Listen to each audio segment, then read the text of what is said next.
Oke, pembicara ketiga, aku ingin membacakan dulu profilnya sedikit. Beliau ini adalah seorang dosen di Primatana University, dan sekaligus juga menjadi pembina kita tersayang di Primatana Developers. Jadi mari kita sambut Ibu Kusuma Novianti. Silakan untuk Ibu bisa naik ke atas panggung.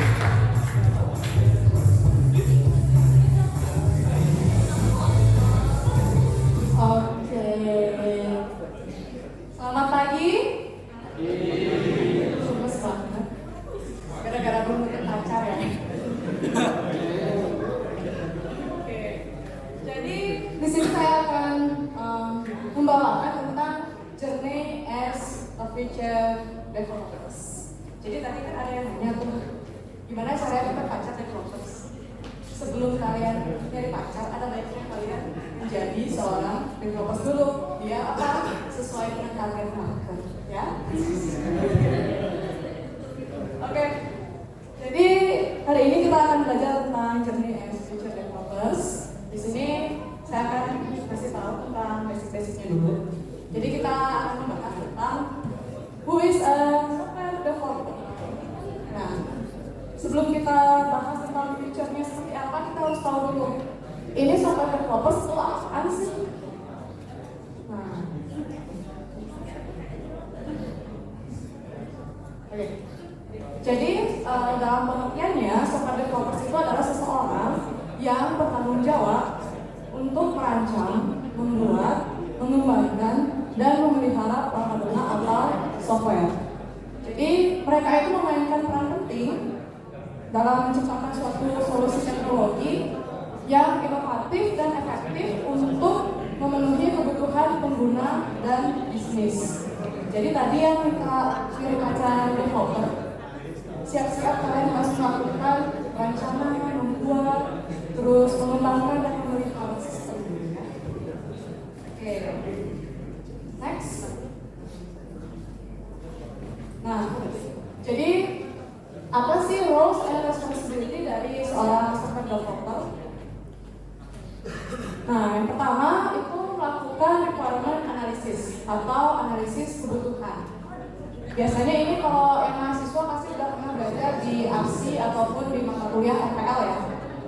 Nah, itu melakukan requirement analysis, di mana ini dilakukan untuk memahami secara mendalam apa yang diinginkan dan dibutuhkan oleh pengguna, serta merancang solusi yang sesuai. Sama juga kayak kita nyari pacar. Nah, kalau kita nyari pacar, pasti kita nyari requirement analysisnya pacarnya apa, ya, apa yang kita butuhkan, kira-kira solusi apa yang bisa kita tawarkan kalau kita pengen jadi pacarnya, gitu ya. Terus yang selanjutnya itu ke developing software. Jadi di tahap developing software itu kita melakukan yang benar-benar dilakukan oleh si software developer. Yang pertama itu adalah merancang, mengembangkan, mengimplementasikan software sesuai dengan kebutuhan yang spesifik, dan juga menggunakan berbagai bahasa pemrograman, baik itu Python, JavaScript, PHP, dan lain sebagainya, dan juga platform dan teknologi yang bisa memberikan solusi kepada user atau pengguna. Nah, setelah melakukan perancangan, pengembangan, dan mengimplementasikan, kita pasti akan melakukan yang namanya testing dan debugging sistem. Jadi testing itu artinya melakukan pengujian, ya. Jadi melakukan pengujian untuk memastikan bahwa sistem yang berjalan, sistem tersebut yang kita buat itu berjalan dengan baik dan sesuai dengan spesifikasi yang telah ditentukan. Jadi kalau misalnya kita ke pacar gitu, kalau misalnya pacarnya udah nggak sesuai spesifikasi kita, bahkan sebelum jadi pacar, kalau misalnya udah nggak sesuai spesifikasi akan meninggalkan, bukan diputusin, tapi melakukan perbaikan. Ya. Terus dan juga melakukan debugging untuk memperbaiki kesalahan atau bug yang ada di dalam coding. Next, itu kita melakukan maintenance system. Nah, setelah kita testing, kita lakukan debugging, kita selanjutnya melakukan pemeliharaan. Ya. Jadi setelah software yang diluncurkan, itu dilakukan pemeliharaan perbaikan bug. Misalnya kalau setelah launching sistemnya masih ada bug-bugnya atau kesalahan ketika usernya pakai, kok ini masih ada error inputnya, itu kita harus melakukan maintenance untuk perbaikan bugnya. Terus ada peningkatan fitur. Jadi ketika kita sudah launching software dan software itu sudah dipakai misalnya setahun 2 tahun, oh misalnya kebutuhan klien itu bertambah, jadi kita melakukan update fitur ya untuk tetap memenuhi kebutuhan klien. Terus kita memastikan keamanan dan kinerja aplikasi tetap terjaga. Misal, kalau aplikasi yang kita upload atau kita rilis itu terjadi hack ya, dibobol. Misalnya kayak aplikasinya software KPU, terus Diskominfo gitu, kan sering bocor tuh ya datanya. Kita harus tetap melakukan maintenance system. Kita harus memperbaiki dari sisi keamanannya. Ya. Terus selanjutnya ada kolaborasi. Nah, ini yang paling sulit dilakukan oleh seorang developer. Karena rata-rata developer itu introvert. Biasanya dia mengerjakan apa yang tasnya saja, tidak mau berkomunikasi dengan orang lain. Nah, ini juga salah satu penghambat ketika kita mencari pacar developer ya.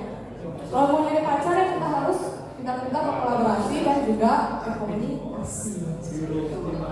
Ya. Jadi developer itu perlu berkolaborasi sama siapa aja sih. Jadi dengan tim designer, analis sistem, project manager, dan juga anggota tim lainnya untuk mencapai tujuan proyek yang secara efektif. Next, job rules related to software development. Nah, jadi kan kalau kita ngomongin development gitu ya, atau developer itu kan cakupannya luas ya, nggak cuma tentang modding aja. Jadi modding pun kita bisa pecah-pecah lagi. Nah, kita sekarang lihat job-job apa aja sih yang relate sama developer. Nah, itu yang pertama ada web developer, terus ada mobile developer, dan juga DevOps. Nah, untuk si web developer itu adalah orang yang mempunyai tugas utama dalam membuat program atau aplikasi untuk World Wide Web atau WWW dan dapat dijalankan dengan media internet. Nah, di dalam web developer sendiri itu dibagi menjadi 3 developer. Ya, jadi ada front-end developer, back-end developer, sama full stack. Jadi kalau di front-end itu biasanya dia lebih ke tampilan dari websitenya, ya. Tampilan sama dia mengkonsum API dari back-end untuk menampilkan data dari database ke tampilan web. Terus kalau back-end developer dia itu lebih ke dapurnya developer ya. Jadi dia itu tugasnya adalah menerima data dan memasukkan data ke database, lalu mengirim data ke frontend untuk ditampilkan datanya yang dari database. Itu menggunakan API. Terus ada full stack. Nah, si full stack ini dia itu adalah gabungan dari frontend dan juga backend. Biasanya kalau orang-orang yang udah ngambil jalan hidup di full stack itu udah lumayan pro sih ya. Dia udah pernah menjalani frontend, pernah menjalani jadi backend developer juga. Gitu. Karena dia akan membuat aplikasi yang end to end. Jadi dari awal sampai akhir, dari tampilan sampai masukin data ke database sampai ngoper lagi, itu dia sendirian. Ya. Next, kita ke mobile developer. Jadi mobile developer itu ditujukan pada mereka yang punya spesialisasi dalam teknologi mobile, ya, yang lebih ke perangkat handphone ataupun tablet gitu.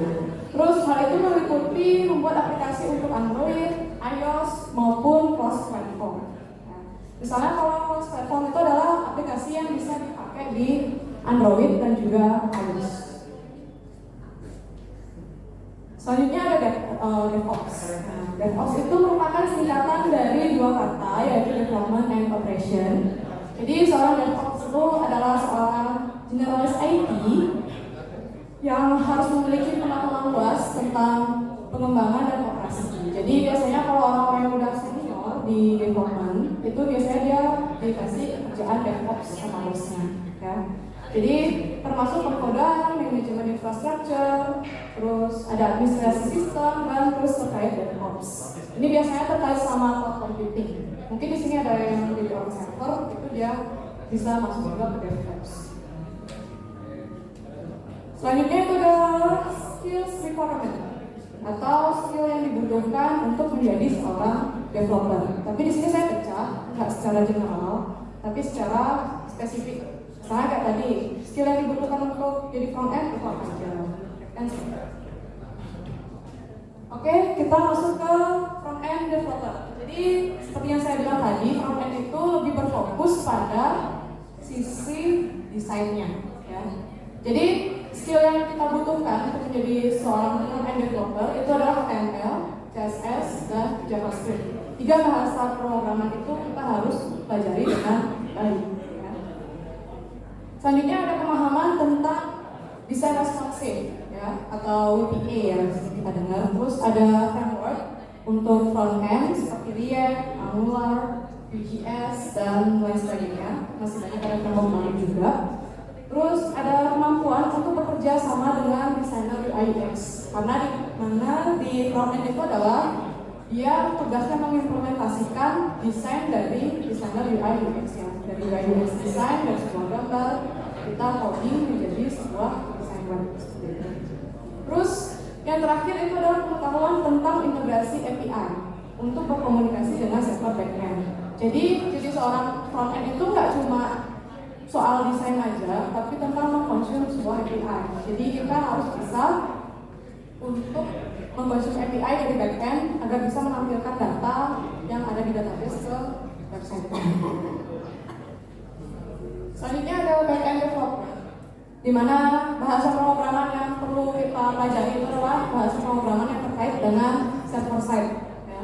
Seperti Python, terus ada Java, sama JavaScript.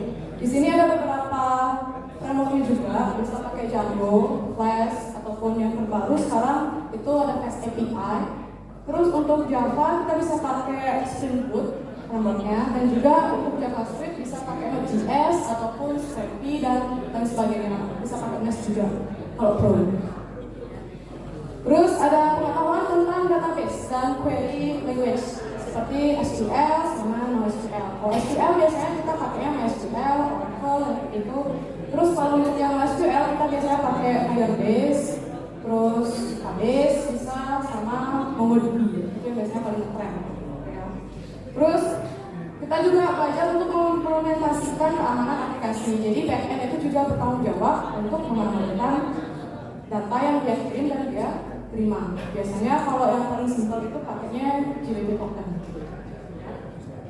Terus ada server web seperti Apache atau Nginx. Nah, kalau di sini kita untuk deployment ke server biasanya kita pakai Apache atau Nginx. Misalnya kalian pengen belajar bikin load balancer gitu, kita bisa pakai Nginx. Terus ada full stack developer. Nah, kalau di full stack developer itu kita harus sudah paham tentang bahasa pemrograman yang support front end dan juga back end ya. Jadi pengetahuan tentang frameworknya front end back end, terus kemampuan untuk merancang dan mengimplementasikan aplikasi end to end yang saya tadi bilang, itu merancang aplikasi mulai dari inputan, proses sampai outputnya itu kita sudah harus paham ya. Karena kita membuat aplikasi yang depan belakang, kita bisa bilang front end dan juga back end. Terus ada pemahaman tentang arsitektur aplikasi dan integrasi sistem. Jadi kalau back end itu sangat-sangat penting karena dia itu nggak cuma untuk web, tapi dia juga bisa untuk mobile datanya. Ya. Jadi kalau jadi back end itu cukup powerful juga. Oke, selanjutnya ada mobile developer. Di sini kita bisa pakai bahasa pemrograman mobile seperti Java, Kotlin, Swift, dan juga JavaScript. Tapi kayaknya si Java ini udah banyak ditinggalin ya. Kita lebih ke Kotlin sekarang. Kalau Kotlin itu untuk bahasa pemrograman yang digunakan untuk membuat aplikasi mobile yang Android. Kalau Swift itu lebih ke yang iOS, untuk iPhone biasanya, atau ke iPad. Terus kalau JavaScript itu biasanya kita pakai framework yang namanya React Native ya. Itu untuk aplikasi cross platform. Jadi bisa ke Android, bisa juga ke iOS. Terus selanjutnya itu ada skill untuk bekerja sama dengan desainer UI UX, karena programmer mobile developer itu kerjaannya hampir mirip sama front end. Dia sama-sama mengkonsumsi API juga untuk menampilkan data dan juga mengirim data ke database. Terus yang terakhir, dia memahami platform seperti Android atau iOS, termasuk fitur API dan pedoman desain. Next itu ada DevOps. Ini yang terakhir. Jadi DevOps itu yang pertama dia harus memahami tentang otomatisasi deployment dan konfigurasi atau CI/CD. Biasanya di sini ada proses otomatisasinya. Misalnya kita pakai GitHub, ya, atau nggak pakai Git, terus pakai Jenkins gitu untuk proses CI/CD-nya. Terus ada keterampilan dalam manajemen kontainer. Biasanya pakai Docker ataupun Kubernetes. Ada yang pernah pakai Docker di sini? Oke, biasanya kalau orang-orang yang pakai Docker itu RAM-nya itu gede-gede biasanya, karena dia sangat-sangat memakan banyak resource. Terus ada kemampuan untuk mengolah lingkungan cloud. Jadi sini ada peran dari cloud computing ya. Nanti kalau misalnya adik-adik yang SMK join di Primakara, kita juga akan belajar tentang cloud computing. Mana kita akan belajar itu lebih banyak di AWS biasanya. Jadi di sini bisa pakai AWS, Google Cloud ataupun Azure. Oke, sekian dari presentasi saya. Kita kembalikan ke next.